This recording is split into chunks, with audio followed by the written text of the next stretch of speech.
Ninguém tira da minha cabeça que o Heathcliff fez um pacto com o demônio. Está tendo obra aqui do lado de fora e tá fazendo um barulho de martelada, só que é a única hora que eu tenho pra gravar vídeo, então vai ficar uns barulhinhos aí no fundo, tá? A dicção também foi por espaço, porque eu coloquei aparelho, tô falando fofo, então a paciência também com isso, tá? Vou comentar com vocês então um pouquinho sobre o Morro dos Ventos Uivantes. Na verdade, isso daqui, gente, é uma releitura. Eu acho que eu li esse livro já tem mais de 10 anos, se não me engano, porque eu acho que eu ainda era menor de idade quando eu li ele. O meu primeiro clássico que eu li, eu gostei muito. Eu lembro que eu não tinha entendido muita coisa, eu fiquei meio confuso com os personagens, mas eu lembro que o clima, a ambientação, eu tinha gostado muito. E aí eu peguei então para fazer a releitura desse livro, para ver quais seriam as minhas impressões hoje, né, lendo essa obra. E aí então a Dark Side Books me enviou essa edição deles, bem caprichosa.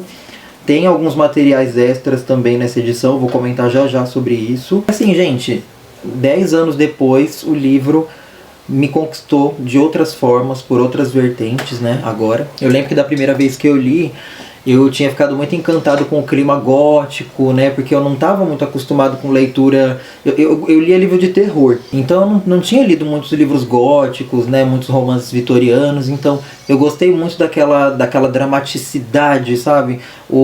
Esse livro ele é muito dramático, e ao mesmo tempo ele é muito sombrio, e eu tinha ficado encantado com isso, né, com aquele clima gótico mesmo. E hoje eu já fiquei encantado, assim, né, no sentido de eu achei muito interessante os personagens. Eles são odiosos, tá? Não é que eu fiquei encantado por eles, mas é que eles são tão bem construídos, tão bem feitos, que eu fiquei arrebatado por eles, e eu já vou explicar. O vídeo vai ter minis spoilers, tá? Não vai ser coisa assim que eu vou estragar o final da leitura, então eu acho que você pode seguir tranquilamente. Pode ficar sossegado que eu vou dar spoilers muito leves mesmo, que não vai interferir na experiência de leitura. E todo mundo já sabe mais ou menos a sinopse do livro, mas eu vou falar ela rapidinho para dar uma contextualizada. O livro se passa então lá na era vitoriana, né, da Inglaterra, numa cidade bem de interior mesmo da Inglaterra, onde fica lá o casarão de Wuthering Heights, né? Que seria algo do tipo Ventos Uivantes, né? Que fica no topo de um morro, por sinal. Aí o livro já começa com esse cara, que é o inquilino, né? Que é o Sr. Lockwood, indo fazer uma visita de pastoreio, digamos assim, fazer uma sala, né, pro senhorio dele, que é o cara que tá alugando a granja Thrushcross, né, pra ele, pro Lockwood. E a granja Thrushcross, ela é uma granja que é outro casarão, digamos assim, que fica um pouquinho distante da casa de Wuthering Heights, mas não muito. Então é uma boa distância, sim. E o dono dessa granja é o mesmo proprietário dos Ventos Uivantes, né? Então, esse inquilino que está hospedado na granja vai lá para a casa de Wuthering Heights para fazer uma visita pro Heathcliff, que é o dono das propriedades, né? Quando esse cara chega lá, começa uma nevasca do caralho, muito forte, assim, sabe? Já tá de noite e fica impossível dele voltar pra granja, porque ele não lembra nem mais o caminho, e se ele se perder, morrer de hipotermia na hora, né? Tem que ficar hospedado na casa do Heathcliff, só que ele acha muito estranho, porque a casa tem algumas pessoas ali, para começar, que ele não é muito bem recebido na casa de Wuthering Heights. O Heathcliff é totalmente estúpido, ele é chucro, ele é ogro, assim, ele trata o cara igual lixo, ele não é bem recebido lá. E as outras pessoas que estão lá na casa, né, que é um empregado, você tem lá uma moça jovem, também muito ríspida, muito rancorosa, e trata ele mal. E o inquilino, ele fica muito desconfortável naquela casa, mas não tem o que fazer, ele tem que passar a noite lá. Até que uma das empregadas vai levar ele para um quartinho, e nesse quartinho ele vai encontrar um diário, que é o diário da Catherine. E aí temos então os dois pilares, né? Não vou dizer protagonistas, mas os dois pilares dessa história inteira, Heathcliff e Catherine. Aí ele vai começar a ler algumas páginas lá, um diário muito estranho, né? Não chega nem a ser um diário, eu acho que é tipo um caderno lá com algumas coisas escritas mesmo dela, da Catherine. E aí beleza, aí ele vai dormir. De repente, no meio da noite, ele começa a ouvir barulho na janela dele, e aí ele percebe que na verdade são galhos que estão ali tocando na janela e fazendo aquele barulho assustador. Ele abre a janela e, para surpresa dele, uma mão, que no livro dá a entender que é uma mão de criança, assim, uma mão muito jovem, gelada, segura o braço dele. e ele ao mesmo tempo escuta aquela voz fantasmagórica de uma menina, né, pedindo para entrar, me deixe entrar, eu voltei para casa. E aí o Sr. Lockwood, que é esse inquilino, ele fica desesperado, ele dá um berro que acorda a casa inteira. A casa inteira vai lá, os empregados, o Heathcliff vai lá ver o que aconteceu, e ele acaba de falar que ele acabou de ver um fantasma, porque a menina tinha sumido. O Heathcliff, irado, puto da vida, expulsa o Sr. Lockwood do quarto. E aí, ao mesmo tempo que o Sr. Lockwood está indo embora do quarto, está saindo, ele presencia uma cena muito estranha. Ele vê o Heathcliff arreganhando as janelas, tomando aquela friagem, né? E gritando, venha meu amor, venha, entre, pode entrar, desesperado. E aquela cena dramática do romance vitoriano, né, que eu adoro. E aí o Sr. Lockwood fica, que porra é essa? Tipo, ele acha que ele se imaginou num filme do David Lynch, assim, sabe? Bizarríssimo. Acaba que ele volta pra granja, ele consegue voltar pra granja, pega um puta de um resfriado, vai ficar alguns dias de cama. E quem tá cuidando dele é a Nellie, que é uma serviçal também da granja, né, da granja Thrushcross. E ela vai ficar cuidando dele. E a Nellie, ela é uma pessoa que ela viveu ali praticamente a vida inteira. Ela era filha de uma empregada da casa dos Ventos Uivantes, né? E aí ela ficou a vida inteira trabalhando, conhecendo todas aquelas pessoas, então ela conhece tudo sobre essa família, né? E tudo sobre o proprietário daquelas duas casas, né? E aí o Sr. Lockwood conta pra Nellie tudo que aconteceu lá, ele conta do fantasma, ele conta do Heathcliff, e ele começa a questionar a Nellie, e a Nellie então vai sentar com ele e contar tintim por tintim, detalhe por detalhe de toda a história do Heathcliff e da casa, né, do casarão de Wuthering Heights. E aí começa então a história, né, gente? A gente vai ter duas fases de tempo. A gente vai ter a primeira fase, que a Nellie vai contar sobre o Heathcliff assim que ele chegou na casa. E existe todo um mistério também da origem do Heathcliff. A autora não dá nenhum detalhe assim, de onde que surgiu esse menino. A gente só sabe que o antigo proprietário daquele casarão que morreu, né, que era o Sr. Earnshaw, ele voltou de uma de suas viagens com o Heathcliff no braço. Fala que ele saiu de dentro do casaco dele, assim, sabe? Porque ele era um menininho pequenininho, escuro, sujo. Falam que dá a entender que ele é filho de ciganos, né? Porque o Earnshaw achou ele no meio da rua. E, inclusive, os membros ali da família até tiram sarro do Heathcliff, chamando ele de cigano, porque ninguém sabe de onde ele veio, né? Então tem todo um mistério aí. Então essa primeira parte do livro vai ser a história do Heathcliff e da Cathy, que é a filha do Earnshaw. O Earnshaw, que era o antigo proprietário, ele tinha dois filhos. Uma era a Cathy, né? E o outro era o Hindley. E aí então ficou o terceiro filho, digamos assim, que era o Heathcliff, que acabou de chegar, né? O Hindley vai tratar o Heathcliff muito mal. A Cathy já vai desenvolver uma amizade muito forte com ele e vai desenvolvendo até virar amor. E assim, gente, vai ter também a segunda parte do livro, da metade pro final, que vai ser esses personagens já adultos, um pouco mais adultos, e a segunda geração deles, que são quem? Os filhos da Cathy e os filhos do Heathcliff. E aí, gente, o que acontece? Essa história, ela não é uma história assim de amor convencional. Ela é uma história muito selvagem, ele é um livro extremamente violento, ele é um livro avassalador no sentido de... Aqueles personagens são terríveis, são horrorosos, eles são pessoas medonhas, sabe? A única que eu acho que tem um pouco de caráter... Tem dois personagens, aliás, que eu acho que tem um pouco de caráter, que tem um pouco de bondade em si. Uma é a Nellie. A Nellie, ela tá ali mais como uma espectadora mesmo, para narrar a história pra gente. Só que uma coisa que eu acho muito interessante na Nellie é que, apesar dela estar num ambiente totalmente tóxico, né, ela consegue manter uma integridade, ela consegue manter uma lealdade com as pessoas de que ela gosta. Então eu acho isso sensacional, né? Querendo ou não, representa, né, aquela coisa da gente... Aquela coisa que o ladrão já nasce pronto, né? Que a ocasião não faz o ladrão, ele já nasce pronto. É mais ou menos isso, eu acho bem legal. O Heathcliff, gente, e a Cathy, que é ali a primeira parte do livro, eles vão desenvolver uma coisa assim muito estranha um pelo outro. É um sentimento de posse, de possessão, de ciúme doentio. Eles se amam a ponto de entregar mesmo as suas próprias vidas um pro outro, sabe? E aí muita coisa vai acontecendo em cima disso. E o que acontece? Vai chegar uma hora que o Heathcliff, ele vai ser muito maltratado naquela casa, né, pelo Hindley, quanto pela Cathy. Ele vai ficar muito magoado, porque ele vai pegar a Cathy falando umas coisas dele pelas costas, umas coisas do tipo, eu não posso casar com ele porque ele é um pobre do miserável, o que ele tem a oferecer pra gente? Né? A gente vai viver na miséria, não tem nem como eu ajudá-lo com qualquer coisa se eu me casar com ele, porque ele não vai ter nada. Então ele fica muito magoado, e muita coisa acontece com Heathcliff, coisa pesada assim mesmo, de ser maltratado, de apanhar, que ele acaba indo embora. Ele cansa de toda aquela merda, vai embora e volta alguns anos depois. Quando ele volta, ele já volta um puta de um rapagão, sabe? Um machão gostoso da bexiga. A Cathy já tá casada com um proprietário da granja, que é o Linton, né? O Edgar Linton, que é um outro personagem que vai aparecer.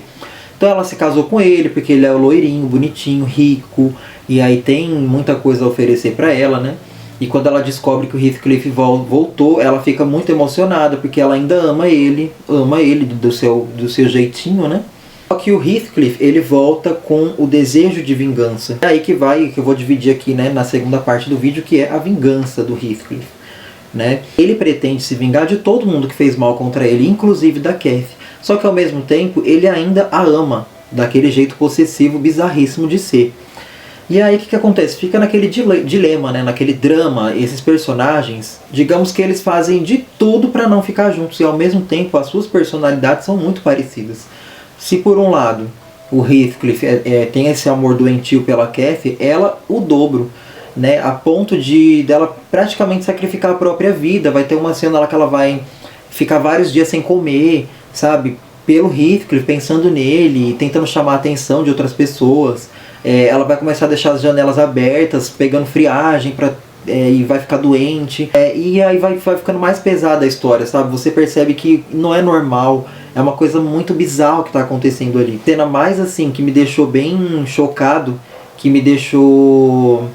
Caramba, realmente isso é bem possessivo, sabe? É uma coisa doentia, bizarríssima, que é o quê? É a cena que o Heathcliff vai pedir pro coveiro abrir o túmulo da Cathy. Vai chegar uma hora que ela vai morrer, né, gente? Eu acho que isso não é spoiler pra ninguém. Todo mundo já sabe que a Cathy morre. E nisso já tinha passado muito tempo que ela tinha morrido. Mas mesmo assim, o coveiro ainda alerta ele, né? Que pode não ser uma coisa muito bonita que ele vai ver ali. Mas mesmo assim, ele insiste em abrir o caixão.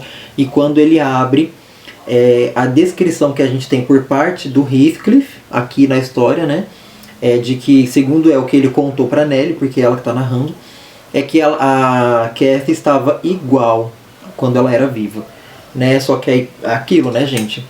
E isso é uma coisa que a Nelly ouviu dele. Então será que ele não estava tão loucamente apaixonado, obcecado por ela, que ele não viu ela normal ali, apesar dela estar apodrecendo e toda carcomida? Então tem essa também, né? O livro ele vai ter quês de sobrenatural. Ele é que nem eu falei no começo do vídeo, eu tava brincando, né, gente? De que ninguém tira da minha cabeça que o Heathcliff fez um pacto com o diabo, porque ele sumiu por muitos anos e voltou rico. Como? Naquela época as pessoas não ficavam ricas assim da noite para o dia, né? Elas tinham que estudar, elas tinham que ter estudos mesmo, né? Elas tinham que ter profissão, elas tinham que ser uma pessoa de negócios, mexer com dinheiro e aquela coisa toda. Ninguém ficava rico da noite para o dia naquela época, né? Na era vitoriana. E ele, mesmo assim, ele volta rico. Ele não volta assim totalmente burguês, né, totalmente culto. Ele ainda tem aquele jeito chucro e ignorante, só que ele mesmo assim, ele já tem dinheiro para poder comprar até a risada daquele povo, sabe? Então, e volta cheio de vingança. E ao mesmo tempo é o dia inteiro, todo dia, xingando, falando o nome do demônio, blasfemando coisas, mandando as pessoas pro inferno. Tem hora que ele começa a maltratar o próprio filho dele e dizer que o menino, que o diabo carregue, coisas desse tipo, sabe? Bem pesadas mesmo. E aí eu fico, nossa, eu tenho certeza que o Heathcliff fez um pacto com o diabo para poder voltar rico e se vingar de todo mundo. E é realmente o que ele faz. Então assim, gente, a gente vê até que ponto que a vingança te corrói também, né? É aquela coisa, quando você busca a vingança, você deverá cavar 2 covas. É o que muito acontece aqui. Porque apesar dele conseguir se vingar de todo mundo, e ele faz isso de formas muito selvagens, muito violentas, o livro ele é bem descritivo, assim, sabe? Nas cenas de violência, de como ele maltrata aquelas pessoas. Ele vai maltratar pessoas que não são da família dele, pessoas da própria família dele, inclusive o próprio filho. Então, assim, apesar dele fazer tudo isso, você vê que ele é uma pessoa que ele não está ganhando nada em troca. Ele não consegue o amor das pessoas. Ele não consegue o seu grande amor de volta, que seria a Cathy, porque ela morreu. Então assim, será que vale a pena mesmo, né? E um outro personagem que eu acho que vale a pena mencionar aqui é o Harrington Earnshaw, que é um jovem que, assim, eu não vou falar muito sobre ele para não estragar muito a história, mas ele é um personagem que ele vai perceber, que ele vai aparecer, e vocês vão perceber lendo que ele, apesar de estar muito machucado, de ser uma pessoa muito sofrida, de ser uma pessoa muito maltratada pelo Heathcliff, ele ainda mantém uma lealdade com o próprio Heathcliff, mas isso só mostra o quão fiel ele é, sabe? O quão ele é bom por dentro. Nas palavras que ele fala, no jeito que ele conversa com a Cathy, filha da Catherine, né? O jeito que os dois conversam, o jeito que ele fala sobre a vida, o jeito que ele fala sobre as pessoas, o jeito que ele se retrai quando ele é maltratado. É muito interessante. Eu acho que ele é um personagem que carrega uma bondade muito grande dentro de si, e eu amei o Harrington. Ele, apesar de ser bem chucro, eu achei ele incrível. Ele é um personagem muito fofo, eu gostei muito do final dele. Não vou falar também o final, mas eu achei muito assim, foi muito redentor, sabe? O final do livro, que é agora a terceira parte do vídeo, que é a redenção ou a desistência, né? Porque, gente, a redenção, eu acho que aqueles personagens vão ter sim uma redenção no final, principalmente a segunda geração, mas eu acho que é mais a questão do Heathcliff, seria mais a questão de desistência. Ele resolveu desistir daquilo, né? E a forma como isso é feito é lindo, é muito bonito de se ver. Assim, apesar de o do Heathcliff não ter sido, eu não conseguia ver outro final para ele, a não ser aquele, né? E aqui foi um final perfeito para ele. Aprendi muito, assim, lendo esse livro e com outras coisas, né, da vida, que, gente, desistir às vezes faz parte da própria evolução, né? Você desistir de uma vingança, você desistir de um sonho, você desistir de um relacionamento, às vezes deixar pra lá, faz parte da sua evolução. Então o fato de você desistir te põe pra frente também, muitas vezes. Porque existe muito aquela coisa, né, das pessoas falarem: nunca desista dos seus sonhos, nunca desista dos seus sonhos. Vá atrás do que você deseja até o último dia da sua vida. Só que, gente, e se no meio desse caminho, no meio da busca por esse sonho, você encontrar outro sonho, ou você encontrar outras pessoas, ou você encontrar outras coisas que te fazem uma pessoa melhor, entendeu? E então não faz mal você desistir de alguma coisa que não está dando certo na sua vida, de alguma coisa ruim, de alguma coisa que não tem como acontecer. Então eu acho que a desistência faz parte da vida. E o Heathcliff me ensinou muito isso. Apesar dele ter sido um escroto a vida inteira, o fato daquela desistência mostrou que, nossa, tudo seria tão mais fácil se ele tivesse feito isso antes, se todos aqueles personagens tivessem feito aquilo muito antes. Então é muito legal, gente. É um livro que ele te faz pensar muito, ele é um livro bem completo, é uma história incrível, avassaladora. É uma história que te faz pensar, mas ao mesmo tempo ela te mantém preso, então você vai com o livro até o fim, sabe? E ele é bem dramático, as falas, os gestos. Às vezes a pessoa, para falar "eu te amo", ela se joga no chão e se descabela: "eu te amo, você é a minha vida", e aquela coisa toda. E isso é uma característica dos livros, né, de romances vitorianos, né, romances clássicos assim dessa época, tem muito disso. Eu adoro. Então assim, gente, ele é um livro que ele vai te dar muito pano aí pra manga, é um livro que gera muita discussão, tá? E é um livro que eu com certeza vou reler uma terceira vez, né, daqui a alguns anos, pra ver qual vai ser então a minha reação. Quem sabe eu não trago um vídeo aí pra vocês, né, gente? Bom, é isso, espero que vocês tenham gostado, tá? Aliás, eu falei que eu ia comentar um pouco sobre essa edição. Aqui no final tem um material extra. Você tem algumas resenhas da época que saiu o livro, né? E é engraçado porque a Emily, ela publicou o livro, se não me engano, por um pseudônimo masculino. E as revistas, elas dão umas resenhas assim do tipo: ai, o livro é bom, mas não é tudo isso. Eu acho que não vai ficar muito tempo na memória dos leitores. Quem vê pensa, né, gente? Quem vê pensa. E a gente tem também aqui uma coisa incrível no final do livro, que é uma nota de pós-fácil da Charlotte Brontë, que é a irmã, né, da Emily, falando um pouco sobre as irmãs. E falando principalmente sobre a Emily, né? É uma coisa linda, linda, gente. Vale a pena, muito a pena você ler esse pós-fácil da Charlotte Brontë, porque é lindo o jeito que ela fala sobre as irmãs dela.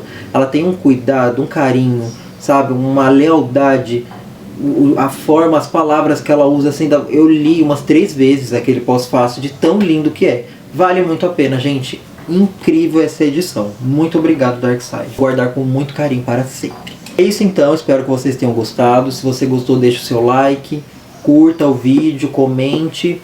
E é isso, gente. Nos vemos então no próximo vídeo. Beijo, tchau, ou não.